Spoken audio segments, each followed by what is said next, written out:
반갑습니다. 오렌지입니다. 조선 임금들의 사망 원인을 살펴보는 시간, 어느새 벌써 5번째 편입니다.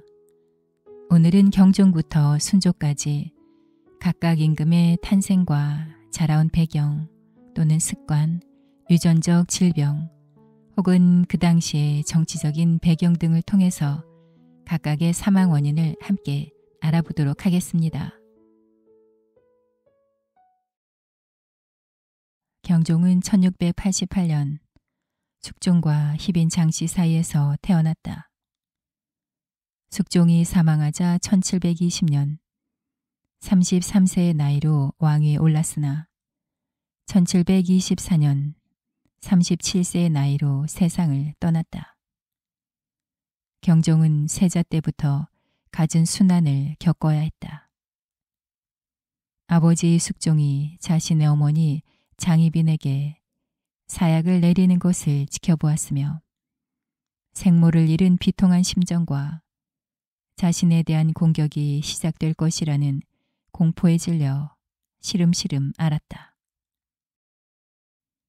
경종의 재위기간은 불과 4년 2개월밖에 되지 않는다. 게다가 재위 4년 내내 병치레만 했다.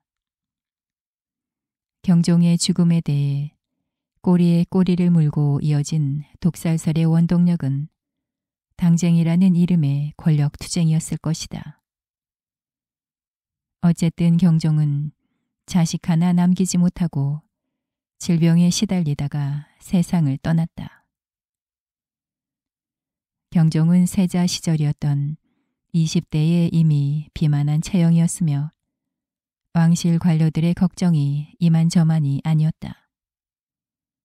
승정원 일기는 경종이 26세이던 1713년 이미 세자가 비만 태조하다고 기록하고 있다.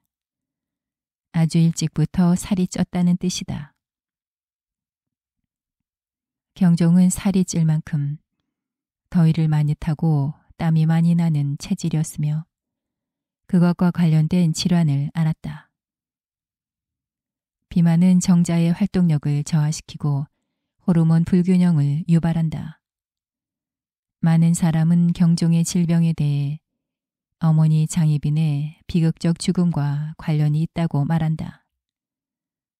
1701년 아버지 명에 따라 생모가 죽는 모습을 목격한 것은 경종에게 엄청난 정신적 충격을 주었을 것이다.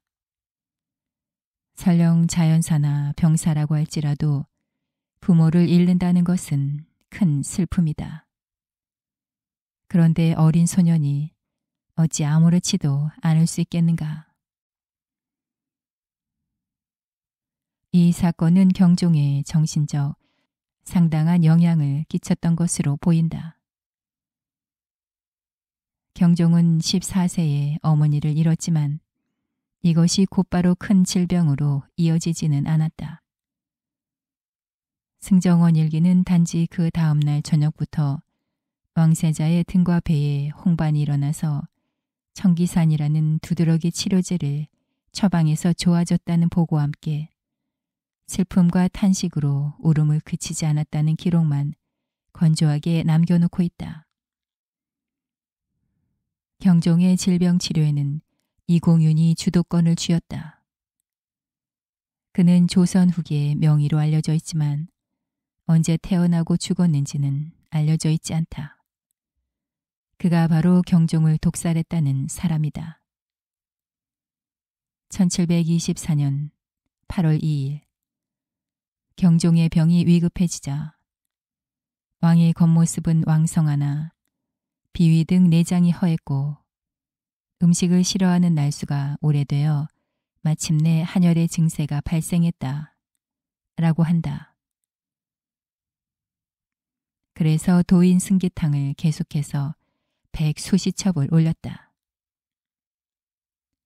그러나 경종의 병은 나아지지 않자 사원부는 이공윤을 벼슬아치 명부에서 삭제할 것을 강력히 주장했다. 그럼에도 경종이 세상을 떠날 때까지 진료를 담당한 사람은 이공윤이었다. 그의 처방은 계속되었다. 8월 19일 경종의 식욕이 줄어들고 원기가 떨어지자 비위를 보호하는 육군자탕을 처방했다. 20일에는 게장과 생감을 먹였다. 그러고 나서 5일 후 세상을 떠났다.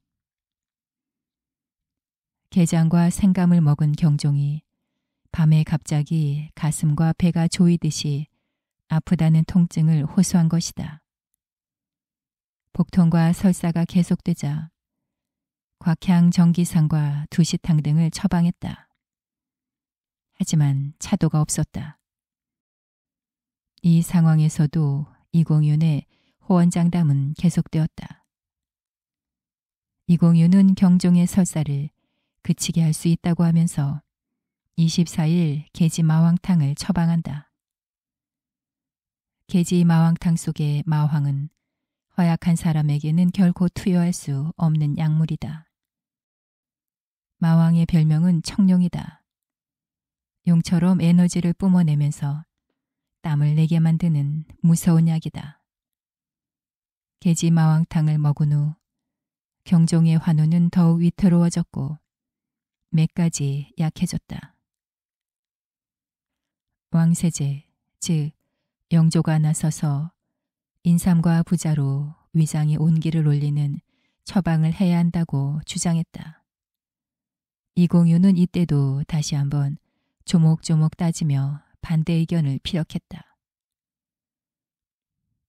하지만 인삼을 먹고 난 경종의 눈빛은 좋아졌고 콧등도 따뜻해지면서 반정의 기색을 보였다. 그러자 흥분한 왕세제가 강하게 힐책한다. 지금이 어느 때인데 꼭 자기 의견을 내세우고 인삼약재를 쓰지 못하도록 하느냐. 그런데 경종의 질병 중에 주목해야 할 병이 있다. 경종실록에 따르면 경종은 형용하기 어려운 질병을 앓고 있었다고 한다. 이 이상한 질병에 대해 언급하는 대목이 나온다. 1721년 7월 20일 나는 말을 떠듬거리는 병이 있어서 유신들이 친히 제사 지내기를 청할 때 다리병이 있어서 억지로 행하기가 어렵다. 라고 하교한 바도 있었다. 또 경종은 이렇게도 말한다. 내가 이상한 병이 있어 10여 년 이래로 조금도 회복될 기약이 없다. 1722년 3월 17일의 기록은 이렇다. 입진이 끝나자 도승지 김시환이 공사를 가지고 와서 읽는데 잠시 후에 왕의 화열이 오르고 심기가 폭발했으므로 여러 신하가 놀라 두려워하며 물러갔다. 1724년 8월 2일에는 이런 기록도 나온다. 왕이 동궁에 있을 때부터 걱정과 두려움이 쌓여 마침내 형용하기 어려운 질병을 앓았고 해를 지낼수록 깊은 고질이 되었으며 더운 열기가 위로 올라와서 때로는 혼미한 증상도 있었다. 그래서 계속 내의원에서 올린 약재를 복용했으나 아무런 효험이 없었다. 형용하기 어렵고 치료하기도 어려웠던 이 이상한 질병의 정체는 무엇일까? 이 병을 유추할 수 있는 유일한 증거는 경종이 왕위에 오른 후 집중적으로 복용한 약물을 통해 알 수 있다. 경종이 복용한 약물은 감히 조중탕이다. 1720년부터 복용하기 시작했고 2, 3년 사이에 각각 150척 이상 복용한 것으로 추정된다. 어떤 일에도 잘 나서지 않고 적극성을 보이지 않던 경종이 작심한 듯 계속 지어올릴 것을 의관들에게 주문한다. 그만큼 약효가 좋았다는 것이다. 숙종의 계비 인현왕후의 둘째 오빠 민진원이 궁중에서 일어난 사건을 기록한 다남 만록에 경종의 광증에 대한 기록이 있다. 숙종 사망 시 고급을 하는 대신 까닭없이 웃으며 툭하면 오줌을 싸고 머리를 빗지 않아 머리카락에 때가 가득 끼어 있었다. 경종의 간질 증상을 유추할 수 있는 다른 기록은 숙종실록 1689년 11월 8일의 기사다. 그 기사에는 경욕이라는 단어가 나온다. 이때 원자에게 경욕의 증세가 있어 약방의 여러 신하가 청대해 조양하는 방법을 갖춰 올렸다. 여기서 경은 놀란다는 뜻이고 흉은 경련이 일거나 쥐가 난다는 뜻이다. 즉 발작성 경련과 간질을 가리키는 말이다. 경종에게 간질은 직접적인 사망 원인은 아니지만 정신적으로 많은 고통을 주었을 것이다. 경종의 직접적인 사망 원인은 며칠 동안 계속된 가슴과 배의 통증으로 인한 복통과 설사였다. 이공윤이 올린 게장과 생감, 자신의 처방과 상극이라고 진단한 의원을 윽박질러가며 올린 인삼차는 대비와 왕세제의 과거와 관련되어 무수한 뒷말을 낳기에 충분했다. 영조는 경종의 이복 동생이다. 1694년 숙종과 숙빈 최씨 사이에서 태어났으며 이름은 금이다. 영조가 태어난 곳은 창덕궁의 보경당이었다. 영조가 태어나기 3일 전에 창덕궁 위로 붉은 빛이 들이우고 하얀 구름이 그 주위를 감쌌다고 한다. 또 이날 밤에 한 궁인이 꿈을 꾸었는데 흰 용이 보경당에 날아들었다고 한다. 물론 이런 말들은 훗날 영조실록을 작성한 손자 정주의에 꾸며낸 이야기일 것이다. 무려 52년 동안 왕위를 지키며 83세까지 장수한 영조는 조선 최고의 번영기를 구가했지만 자식을 뒤쥐에 가둬 죽인 비정한 아버지라는 두 얼굴의 왕으로 알려져 있다. 평생 비천한 무수리의 자식이라는 콤플렉스를 안고 산 불행한 왕이기도 했다. 영조는 여자복도 자식복도 없는 왕이었다. 영조는 왕비 2명과 후궁 4명을 두었는데 이들에게서 이남 7녀를 얻었다. 하지만 적자와 정년은 없었고 영조보다 오래 산 아들은 한 명도 없었다. 또 딸 7명 중에서도 영조보다 오래 산 딸은 3명이었다. 영조는 어릴 때부터 죽을 때까지 한약을 달고 살았다. 조금만 찬 음식을 먹어도 배탈이 났고 소화불량에 시달렸으며 아랫배 통증 때문에 소변을 보기 어려워했다. 영조실록에 기록된 영조의 질병을 살펴보면 왕자로 있을 때 두창을 앓았다는 기록이 있다. 1721년 8월에 28세의 나이로 왕세제로 임명을 받았는데 12월에 환관에게 죽임을 당할 뻔한 일이 있었다. 83세가 되던 해인 1776년 1월에는 약방에 입진 기록이 나타날 뿐 별다른 질병 관련 기록이 보이지 않는다. 영조는 사망 이틀 전인 3월 3일만 해도 낮에 하교도 하고 의식이 있었는데 저녁부터 상황이 악화되었다. 평소 노령의 나이에도 비교적 건강했던 영조는 3월 5일 가래, 어지럼증, 천식, 헛소리, 손발이 차가운 증상으로 병세가 악화되어 사망했다. 사실 병세가 악화되었다기보다 흔히 나이가 들면 찾아오는 노환의 증세다. 영조가 앓은 질병은 대부분 소화력 부진이나 목통을 느끼는 한랭성 질환이었다. 그러나 궁궐 밖에서 생활했을 때 두창을 크게 앓은 것을 제외하면 큰 병에 걸리지 않았기 때문에 딱히 사망에 이르게 한 질병이 없다고 할 수 있다. 다만 영조를 괴롭힌 질환을 찾으라고 한다면 그것은 산증이다. 왕세자 시절엔 산증이 심해서 경연을 자주 쉬어야 할 정도로 통증이 심했다.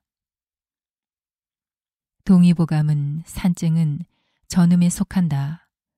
전음은 종근이 모이는 곳이며 종근이란 음부의 털이 나는 곳에 가로놓인 뼈의 위아래에 있는 힘줄이다. 라고 설명한다. 즉 양쪽 가랑이 사이에 있는 굵은 힘줄을 말한다. 승정원 일기 1724년 10월 12일 기사를 보면 영조가 산증이 생긴 원인을 자세히 설명하고 있다. 18세 때 잠저에서 걸린 두창 이후에 처음에는 산기가 있음을 알지 못하고 채기가 있어 도금에 뜸을 뜨고 방풍산을 써서 효과를 보았으나 그 찬 약이 문제였다. 사실 아버지 숙종도 소변 문제로 고생했다. 영조는 찬 약물이나 생활 습관에서 산증의 원인을 찾았지만 동의보감은 이 병의 원인을 화병에서 찾는다. 다시 말해 화병을 산증의 원인으로 꼽는 것이다.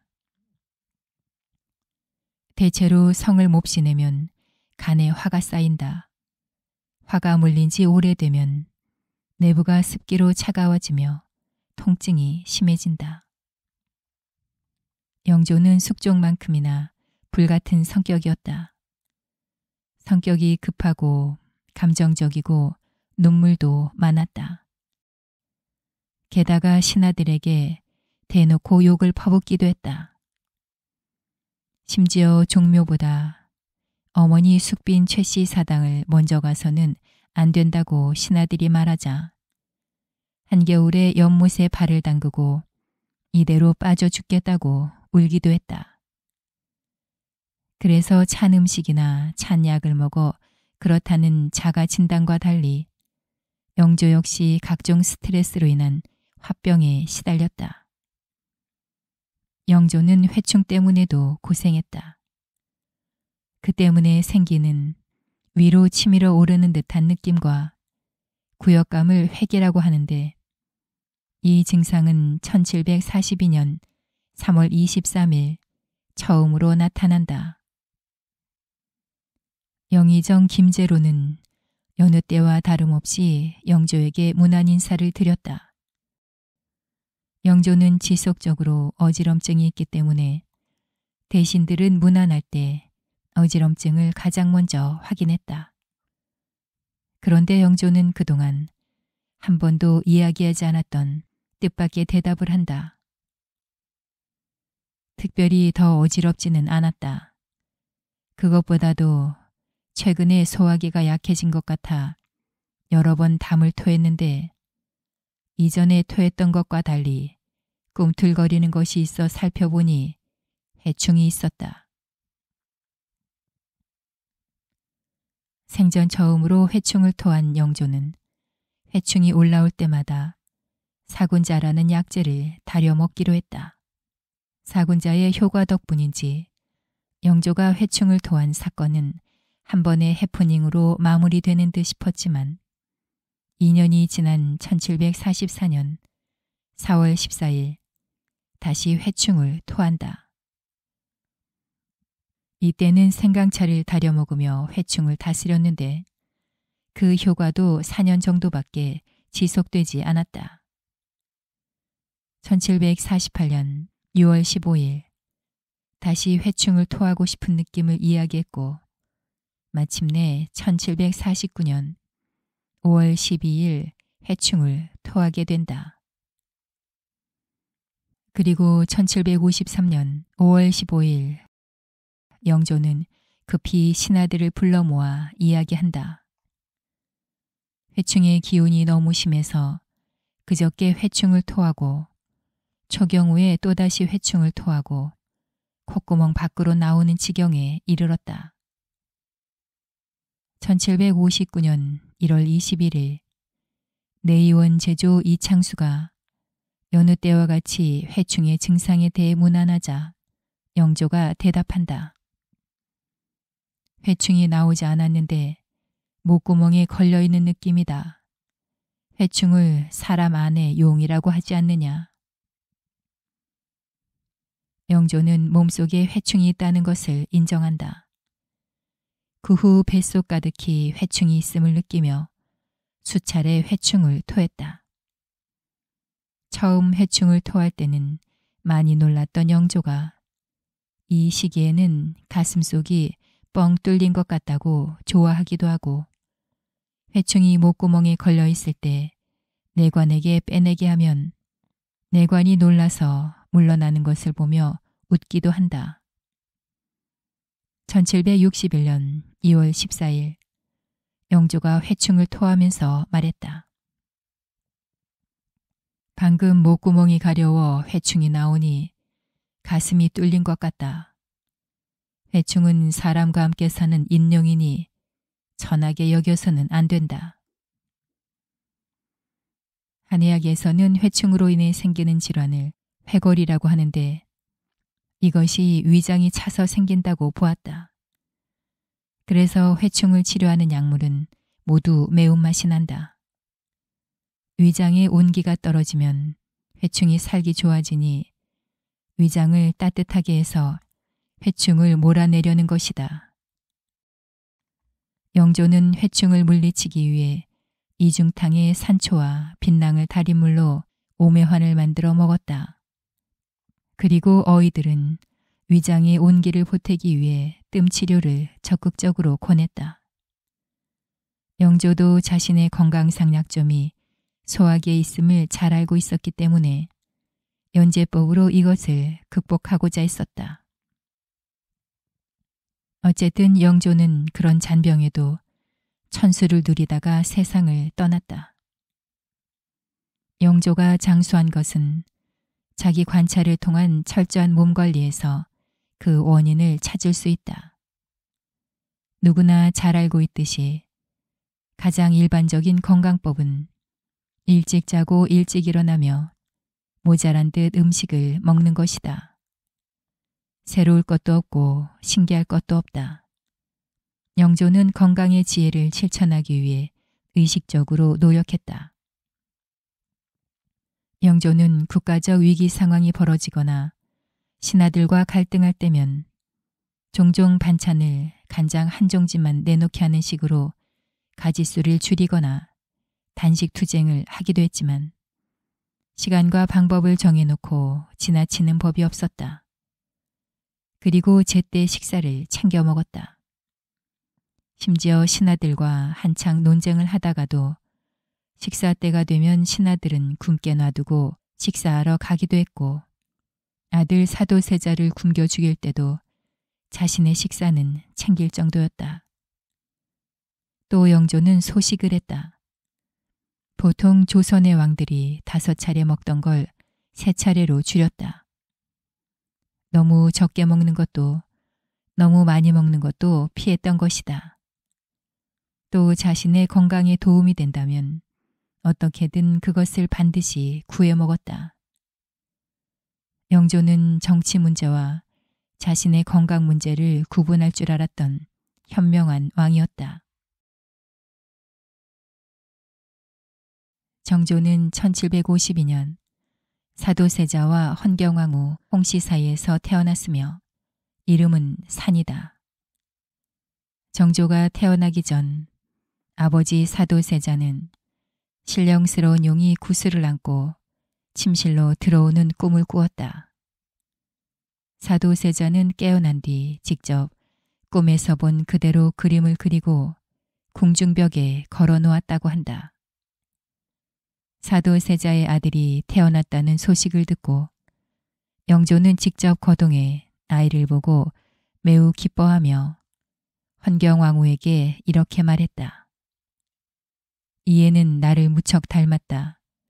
이런 애를 얻었으니 종사에 근심이 없게 되지 않았느냐. 영조는 그날부터 정조를 원손으로 부르게 했다. 정조는 이렇게 영조의 귀여움을 받고 자랐지만 삶은 결코 평탄하지 않았다. 아버지 사도세자와 할아버지 영조 사이에 불화가 있었는데 영조가 11살이 되는 해 그 불화는 폭발하고 만다. 아버지 광기를 참지 못한 할아버지는 아버지를 죽이려고 잡아갔고 이 소식을 들은 정조는 어떻게 해서든 아버지를 구해야 한다는 일념으로 달려갔다. 정조는 땅을 기며 울부짖었지만 아버지는 뒤주 속에 들어간 지 8일 만에 숨을 거두었다. 이후 정조는 아버지를 아버지라고 부를 수 없었다. 영조는 사도세자를 죽인 후 이 사건에 대한 자신의 평가를 담은 금등 지서를 작성했다. 사도세자의 죽음에 대한 일종의 후회인 셈이다. 이 후회가 영조에 대한 정조의 효도와 맞물리면서 영조와 정조의 대립을 방지해 주었던 것이다. 영조는 시종일관 정조를 옹호했다. 그리고 정조가 장성할 때까지 버텨주었다. 영조는 정조가 25세가 될 때까지 굳건히 살아서 마침내 그에게 왕위를 물려주고 죽었다. 정조는 무려 14년 동안 죽음의 공포에 시달리며 자신을 지켜내 왕위에 올랐다. 그가 왕위에 올랐다는 것은 곧 아버지에 대한 복수가 시작됨을 예고하는 일이었다. 정조가 왕위에 오른 뒤 가장 먼저 제거한 세력은 그의 즉위에 반대한 자들, 즉 자신의 외가인 남양홍씨 홍인왕과 홍계능 등이었다. 이어 영조가 정조에게 아버지 원수라고 지목한 김상로와 조카 정조를 죽이기에 혈안이 되었던 고모 화완홍주와 그의 양자 정우겸, 화완홍주와 결탁해 세손 시절 정조를 모함했던 영조의 후궁 수기문씨 등을 축출했다. 정조는 그들을 유배 보내거나 죽였다. 아버지를 죽게 한 사람들에게 보복을 감행한 정조는 곧이어 아버지의 명예회복을 시도했다. 미치광이 세자가 아니라 정치적 모략으로 희생된 가련한 세자로 부활시키려는 것이었다. 그래서 사도라는 시호 대신 장언이라는 시호를 올렸다. 그리고 재위 기간에 여러 차례 아버지를 왕으로 추존하려고 했다. 정조는 진정한 담배 애연가였다. 정조의 문집 홍제 전서에는 담배의 별칭인 남영초에 대한 예찬이 나온다. 화기로 한담을 공격하니 가슴에 막혔던 것이 자연히 없어졌고 연기의 진액이 폐장을 윤택하게 하여 밤잠을 편안하게 잘 수 있었다. 정치의 득과 실을 깊이 생각할 때 뒤엉켜서 요란한 마음을 맑은 거울로 비추어 요령을 잡게 하는 것도 그 힘이며 갑이냐 을이냐를 교정해 퇴고할 때 생각을 짜내느라 고심하는 번뇌를 공평하게 저울질하게 하는 것도 그 힘이다. 엄청난 경무 속에서도 담배 한 배를 물고서 느긋하게 휴식을 즐긴 왕이었지만 담배의 화기는 결국 그의 건강에 엄청난 악영향을 끼쳤을 것이다. 평생 화증을 경계하며 두려워했던 정조가 담배의 화기는 입에 물고 살았던 것이다. 정조실록에 기록된 정조의 질병은 의외로 많지 않다. 정조는 새손 시절인 10살 때 두창을 앓았고 14살이 되던 1765년 11월과 12월에는 건강이 좋지 않았다. 15세와 23세 때도 병세가 심해 혼미한 증상이 있었다. 28세 때는 각혈이 있었으며 30세 때는 격체로 건강이 좋지 못했다. 33세 땐 체한 증세가 있었다. 43세 때는 머리에 부스럼이 났고 한동안 불면증이 있었으며 두통과 진독이 뻗친 데다 이질 증상도 있었다. 46세 땐 가슴에 불편한 증상이 있었다. 47세 땐 화성 행궁에 갔다가 건강이 좋지 못했는데 매년 이 행차 때마다 무탈하게 왕래한 적이 없었다. 49세 땐 종기가 났는데 자신은 가슴에 해묵은 화기가 있다고 말했다. 종기 증상은 고름이 나오고 등골뼈 아래쪽부터 목 뒤 머리가 난 곳까지 여기저기 부어올랐는데 그 크기가 어떤 것은 연정만큼이나 크며 병이 오래되어 원기가 점점 약해졌다. 정조는 종기 부위가 당기고 아프며 입맛이 없고 열기가 오르는 증상이 심해졌다. 잠깐 동안 잠을 잘 때 속적삼과 잠자리에 몇 되나 되는 피고름이 저절로 흘러나오기도 했다. 정조는 마침내 종기가 악화되어 세상을 떠났다. 정조의 사망 원인이 종기였음을 정조실록은 기록하고 있는데 이에 대해 좀 더 상세하게 살펴볼 필요가 있다.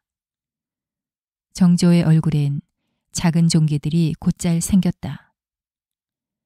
즉위한 해인 1776년 6월 코 근처에 작은 종기가 생기더니 1779년 5월에 또 코에 종기가 생겼다. 2년 후인 1781년에도 얼굴에 종기가 났고 1782년 4월과 7월엔 눈꺼풀과 미간에 작은 종기가 생겼다. 정조는 즉위 초부터 종기로 크고 작은 고생을 했으며 정조의 종기에는 공통점이 2가지 있다. 첫째는 대부분 얼굴 부위에 생겼다는 것이고 둘째는 주로 여름에 생겼다는 것이다. 정조는 체질적으로 여름의 무더위를 힘들어했다. 또한 붕당 정치에 희생되어 억울하게 죽어야 했던 아버지에 대한 사무친 마음과 여전히 당쟁을 일삼는 신하들에 대한 분노를 삭히면서 탕평책을 추구했던 정조의 가슴 속에는 화가 끓어오르고 있었다. 그래서 정조는 유독 여름에 그리고 얼굴 부위에 종기가 생겼던 것이다. 운명의 시간은 1800년 정조 24년에 찾아왔다. 6월 14일 정조실록에 정조의 종기에 관한 기록이 등장한다. 10일 전부터 머리와 등에 생긴 종기에 붙이는 약을 썼으나 효험이 없으니 내의원 제조를 불러들이라는 명이 내려졌다. 이날부터 승정원 일기는 하루하루 왕의 긴박한 상황을 상세하게 전했다. 나날이 심한 열이 오르며 몸이 오슬오슬 춥고 떨리며 통증이 느껴졌다. 여름철에 푹푹 찌는 무더운 날씨가 정조를 더욱 괴롭혔다. 피고름이 몇 대나 쏟아졌다. 통증도 여전했고 고름도 계속되었다. 이 무렵 정조와 신하들은 한 가지 사안을 놓고 대립각을 세우고 있었다. 정조는 스스로 의술에 상당한 식견을 가지고 있었다. 그래서 늘 자신의 증상을 말하고 어떤 처방을 쓸지 신하들과 토론했다. 이번에도 정조는 자신의 증상에 어떤 처방을 쓰면 좋을지 신하들과 토론을 거쳐 결정을 내렸다. 왕의 환부에서 고름이 계속 쏟아지니 의관들과 신하들은 의논 끝에 처방전을 내렸지만 정조는 반대 의견을 피력했다. 왜냐하면 이 처방전에는 모두 인삼이 공통으로 들어가는데 자신은 인삼을 먹으면 안 되는 체질이라고 보았기 때문이다. 수민묘전이라는 의설을 저술할 만큼 정조는 의술에도 조예가 깊어 이를 반대한 것이었다. 그러나 정조의 반대를 무릅쓰고 인삼이 들어간 경옥고가 결국 올라왔다. 이날부터 정조의 정신이 혼미해지는 증상이 나타났다. 28일, 운명의 날이 밝았다. 좌의정 심환지 등이 와서 밤사이 병세를 묻자 정조는 새벽이 되어서야 조금 잤다고 말했다. 또 정조가 전혀 먹은 것이 없다고 하자 인삼차를 들여와 마셨다. 낮에는 지방에서 차출된 의원들이 진찰한 결과를 바탕으로 지어올린 탕약을 먹었다. 인삼이 3돈이나 들어간 가감 내탁산이었다. 정조는 창경궁 영춘헌으로 거동해 신하들을 접견하기도 했지만 그만 병세가 위독해지면서 쓰러졌다. 정조가 쓰러지기 직전 뭐라고 말을 하려 해 잘 들어보니 수정전이라는 말이었다. 왕대비 정순왕후가 거처하는 곳이다. 그것이 정조의 마지막 음성이었다. 해경궁 홍씨도 이 소식을 듣고 세자와 함께 달려왔다. 이 시수가 급히 성양정기산을 숟가락으로 떠 입안에 넣어보려고 했으나 의식을 잃은 정조는 토해낼 뿐이었다. 또 인삼차와 청심원을 올렸으나 정조는 그것도 마시지 못했다. 의원이 맥을 짚은 뒤 맥도로 보아 이미 가망이 없습니다. 라고 말했다. 영춘원에선 울음소리가 진동하기 시작했다. 유시였다. 종기가 생긴 지 겨우 24일 만에 정조는 너무나 황망하게 세상을 떠나고 만 것이다.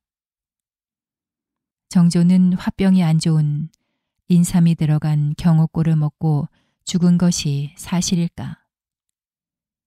정조는 어느 여름 소량의 인삼이 들어간 처방을 받았는데 이 약을 복용하자 바로 코가 막히면서 종기가 생기는 부작용이 나타났다.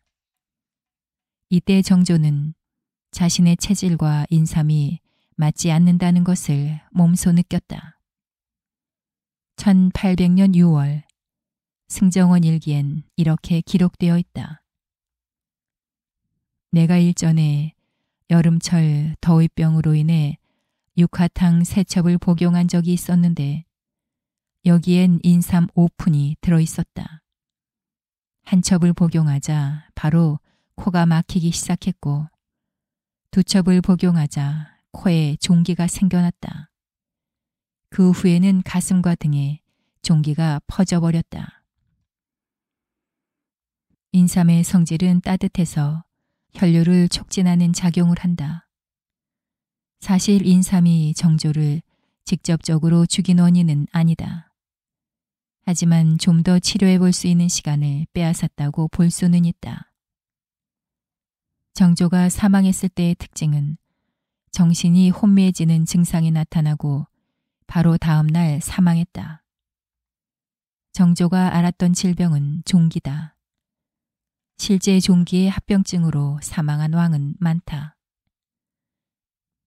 종기의 범위가 넓어지거나 증세가 심해지면서 그 합병증으로 폐혈증이 발생하기도 한다.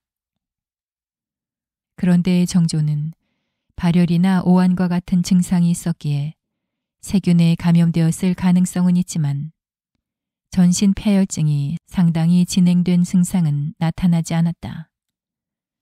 그 때문에 정조가 종기로 사망했다는 사실을 받아들이지 않는 학자들도 있다. 그런데도 정조는 종기로 인해 혼수 상태에 빠져버렸다. 감염으로 인한 합병증 중 혼수 상태를 불러올 만한 것으로 뇌경색을 의심해 볼 수 있다. 심장 가까이에서 생긴 종기로 인한 감염이 심장까지 파급되면 감염성 심내막염이 생길 수 있다. 혈전이 혈류를 타고 뇌로 올라가 뇌혈관을 막아버리면 뇌경색이 일어날 수 있다. 정조는 이렇게 생긴 뇌경색으로 혼수 상태에 빠져 사망에 이르게 된 것은 아닐까 하고 조심스럽게 추측해 본다. 정조는 이름 그대로 바른 왕이고자 했다. 200여 년이 지난 지금도 정조의 개혁 정치를 배우고자 정치인과 역대 대통령들이 정조를 존경하는 인물로 부각하는 것을 보고 있노라면 착잡한 마음이 드는 것은 어쩔 수 없는 일인가 보다. 정조가 죽고 정확하게 조선은 100년 만에 망하고 말았다.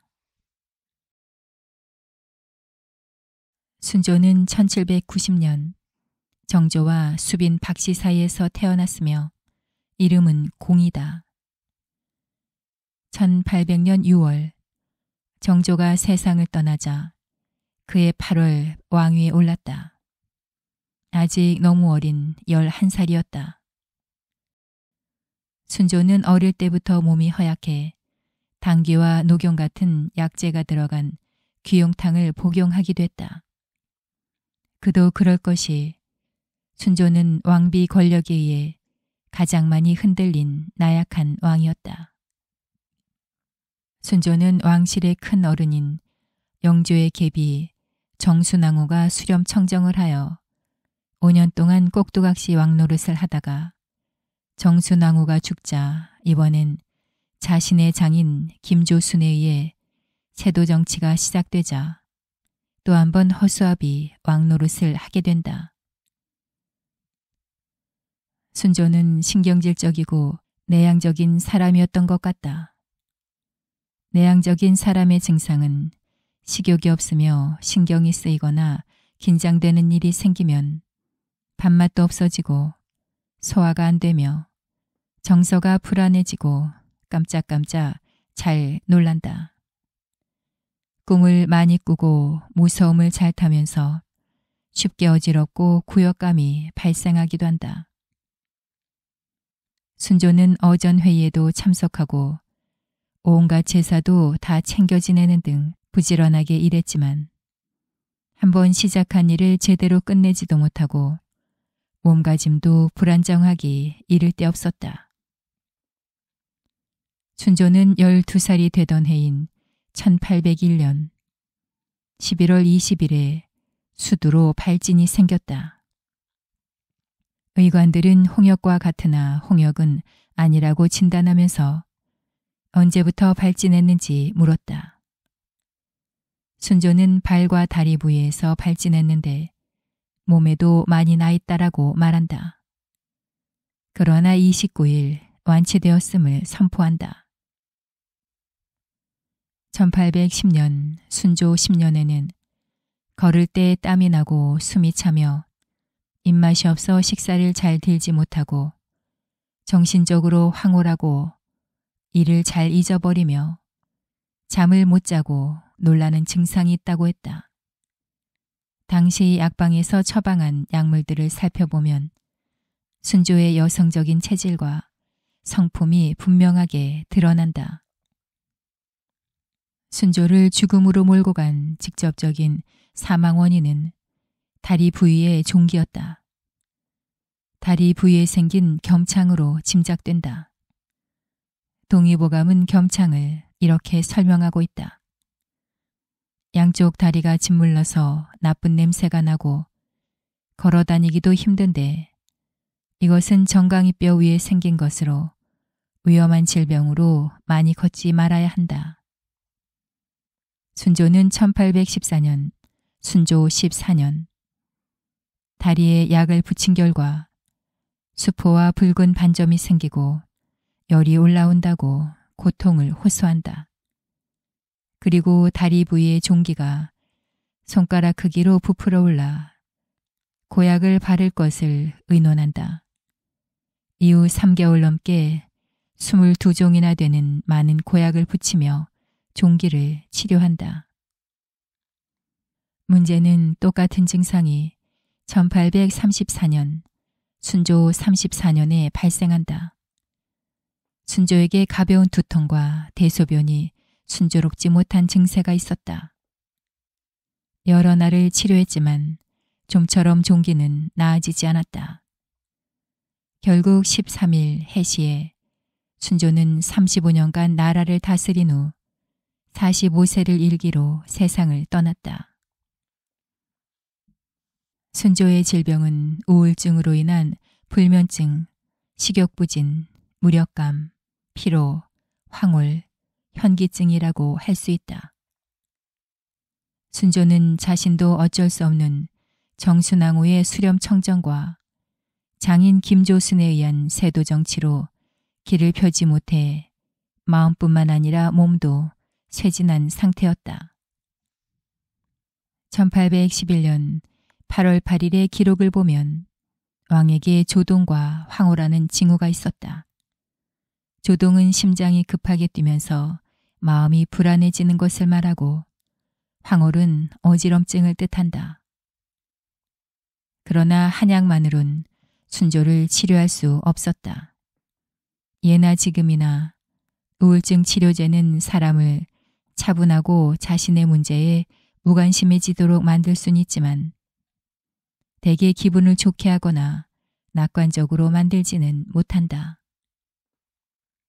육체적, 정신적으로 나약한 순조의 죽음을 재촉한 사건은 아무래도 자신의 유일한 자식인 효명세자의 갑작스러운 죽음이었을 것이다. 순조는 효명세자에게 일찍부터 제왕 수업을 시켰다. 1821년 13살의 효명세자에게 음력 초하루에 지내는 제사였던 효희전에 올리는 삭제를 주관하게 했다. 그리고 1823년 9월에는 종묘의 겨울 제사를 효명세자에게 행하도록 하게 하면서 모든 신하는 전례대로 모두 참석하라고 명했다. 이해 겨울부터는 모든 왕실의 제사를 효명세자가 지내게 했다. 순조는 대리청정이라는 칼을 빼들었다. 대신들은 간과하고 있었지만 대리청정은 순조의 절묘한 패였다. 효명세자는 자신처럼 호락호락하지 않은 인물이었다. 이렇게 대리청정을 한 지 2년 만에 효명세자는 조정의 분위기를 일신해 놓았다. 효명세자는 이 기간에 다양한 방법을 사용해서 안동김 씨의 세력을 약화시켰다. 불과 2년 만에 3사의 분위기를 바꾸어 놓았으니 앞으로 더욱 막강한 친정체제를 구축할 수 있었다. 그러나 효명세자는 갑자기 병석에 누웠고 1830년 윤 4월 22일 병석에 누운 지 14일 만에 세상을 떠나고 말았다. 허망한 죽음이었다. 어린 자식의 죽음으로 밥맛도 없고 잠도 제대로 자지 못했던 순조는 4년 후인 1834년에 사망하고 말았다. 특별히 위급한 질병도 없이 그렇게 황망하게 세상을 떠난 것은 종기보단 마음에 자리 잡은 자식에 대한 그리움, 아버지 정조의 대업을 이루지 못한 죄의식, 어쩌지도 못하고 지켜보아야 하는 김조순의 세력에 굴복한 것에 대한 허망함 때문인 것으로 보인다.